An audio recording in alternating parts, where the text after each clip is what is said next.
I've got a bit of a confession to make. Sometimes as a developer, I find myself getting a little bit lazy. And I found myself in that scenario this weekend when I was rebuilding my personal website, and it's a habit that I want to break for good. In this case, it has to do with building semantic lists. You'll see on this blog post template, I have a list of all the places you can follow me over here on the left sidebar, and then on the right sidebar, I have a list of all my recent posts. But if we go back into the template itself, you can see this list is just a div, and each one of these items inside the list is just a paragraph. Now, for a long time, I made this mistake out of pure ignorance. I thought lists were just for bullet points and numbers, but as I've continued learning more and more about accessibility, I've known this was a mistake for a long time. And it's really not laziness, it's kind of a curse of using a page builder. You'll see if I add a container to the page, by default, it's automatically going to be a div. And in my example, I just added some text here, then I highlighted it and added a link. We'll just put in a dummy link for this. And you can see that this tag name is still a P and there's actually an A tag listed inside of it. So not only do we need to go through here and change these to the correct tag names, but you'll see as I change this from a div to a UL, we can see we actually have some styling changes as well. I'll go ahead and change that back just so you can see how that text is moving over. Both ULs, and if we go ahead and change this paragraph to an LI, you'll see it gets a bullet point. Both of these come with default stylings on them. So not only do we need to change them to the correct tag, but we also need to go undo the styling that was put there by default. So you can see where this laziness starts to kick in because we're having to fight against the natural way the page builder works. Now, to be fair, this doesn't take a whole lot of time to do, but I've definitely been guilty of skipping it in the name of speed. So through the process of this build, I decided to try to break this habit by putting some systems into place and getting more used to building out these lists so I have no excuse in the future. If you want to produce better semantics and more accessible websites, then stick around and let's get started. So if we jump into our editor here for our template, we'll just get a quick lay of the land. Here we have our left sidebar, this follow wrapper, which wraps our entire list as well as the title up here, our follow text, our follow list, and then all of our links inside here. But as you can see, this follow list is just set as a div, and then all the links inside of it are set as a P, which have a nested link inside of it. So we know we need to change this follow list to a UL, and each one of these items to an LI or list item. So let's go ahead and first change this follow list to a UL. We'll go ahead and change that tag. I'm going to save the changes and refresh things on the front end. And you'll see what I'm talking about here with that additional styling. We have some padding and margin over here on the left-hand side that we need to make sure we get rid of. Now, if we change all of these to list items, which I can multi-select here and change this to an LI, you'll see this doesn't actually get the bullet points, even if I save it here and refresh on the front end. It would if I didn't have the icon on it, but in GenerateBlocks, when you add an icon to a paragraph, it changes the display property over to inline flex. By default, a list item is going to be display of list item, which is what's going to give it its bullet point. So we're not seeing a perfect accurate representation here. Just to give you an example, if I go ahead and add another paragraph in here, we'll change this to a GenerateBlocks block and then change this to an LI, you'll see we get that default bullet point 2 because this is actually set to a display of list item. We're not seeing that here in the editor, but you would see it inside of the inspector. I'll go ahead and delete that one out of here. We'll save our changes and make sure everything looks the same on the front end. So obviously we have to get rid of all this padding and margin because on this kind of list, we don't actually want that. It would be handy if we were doing a bulleted or numbered list, but in this case, we don't need it. So instead of having to do this over and over each time you want to add a list, what I would encourage you to do is set up a utility class that you can reuse over and over again. So we'll go ahead and add a class here. We're going to call this semantic-list. We'll hit create. We'll start with a blank style. Then we can go into our padding and change that padding left to 0. And then we also want to zero out the left margin and the bottom margin as well. And while we're here, we can scroll down to our list style type and we can change that to none. Now we'll go ahead and save these changes as well as our new class we created. We'll refresh things on the front end and now we can see our list looks like we wanted it to look, but now it's actually structured like it needs to be.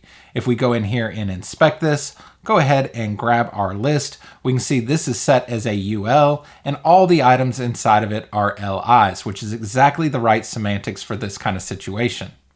Now, the only problem we're going to run into here is when we start using a screen reader. A screen reader is going to announce this list, but it's not going to give it any context. I'll go ahead and play the screen reader here so you can have a listen. Link, blue sky, list 4 items. You are currently on a link. To click this link, press caps lock, space. You can hear that it announced it was a list, but it just said list 4 items, which doesn't give you much context. Imagine you couldn't see this page, you would probably want to know what this is a list of. We're getting a lot of context here because we see this word follow and we see all the social media icons next to it. So what we want to do is actually label this list by this heading. So what we can do is add an aria label to this list and just reference this heading that says follow in case we ever change what this heading says. If we wanted to change it to something like follow me on social or social links, we're just going to dynamically tag this heading to name this list. Let me show you how that works. So we'll go back in here into the blog post. I'm going to go ahead and select this follow title. We'll go into the gear icon, into advanced, and scroll down to the bottom. And here under the HTML ID, I'm going to give this an ID of follow. Now we can go to our follow list. Again, in the same panel under HTML attributes, I'm going to do aria-labelledby. And now we just type in that ID, which was follow. So essentially what we're doing here is saying, give this an aria label, but label it by this particular ID, which is the word follow, which we've attached to this heading here. So now if we go ahead and save those changes again and refresh on the front end, we'll run the screen reader again, and you're going to hear that it says list follow 4 items, which is just going to give somebody using a screen reader context that this list is a list of places you can follow us. Let's listen in. Link, blue sky, list follow 4 items. You hear this time it says list follow 4 items, and that's just going to be what provides it some context. Now this is going to work really well, except if you're using Safari and the VoiceOver screen reader. If you change the list style to none, it's going to strip those semantics out of it, so it's not going to read it properly. Thankfully, the fix for that is easy. We'll just go back to our follow list here. We're going to add a second HTML attribute, and this one is just going to be role is list. So role here, list here. Go ahead and save those changes. And now this is going to announce properly in all the different screen readers. Now that we've seen that process, let's go ahead and do it again, but to our list over here of our recent posts on the right-hand side. So we'll go ahead and open this up so we can take a look at the structure. We have our query loop, the looper, and the loop item. In this case, the looper is what we need to be our unordered list. So we'll go in here and change that tag to a UL. Obviously, that's going to give us our spacing issues again, but we don't have to go clear out all that margin because we set up a class. So we'll just type in semantic-list, add that class, and now it's gotten rid of all of that additional styling. Now we can go to our loop item, change this to a list item. Again, we're not going to have any issues with the styling here because we set up that class. Now we can go up to our recent post. We'll scroll down and give this an ID. We'll call this recent posts. I'm going to go ahead and copy that to my clipboard. And now we can go to our looper. In the HTML attributes, we'll do aria-labelledby, and we'll paste in that recent posts, and then we'll do role equals list. Go ahead and save those changes, and we can refresh on the front end. Go ahead and inspect this part of our page, and we can see that this list is now semantically a list with the LIs inside of it, and we can see it's aria labeled by recent post, which is this heading here, and we have a row of lists, so we know this is going to announce properly. See, none of that was really too scary or difficult, which is why I say the only excuse is ignorance or laziness. And now if you've made it this far in the video, you can't claim ignorance anymore. But by popping in a little utility class to save ourselves some time, which is something you can put inside your starter site, it will really speed up the process and only take a few extra seconds to do it right. Hopefully you enjoyed today's video. I know it wasn't super fancy or flashy, but producing more accessible websites is always important. And I think one of the worst things our industry does is shame people for doing it wrong, which definitely wasn't the intention of this video, despite calling myself lazy throughout the whole thing. I know that accessibility can feel really overwhelming and there's always so much to learn. I still make plenty of mistakes myself.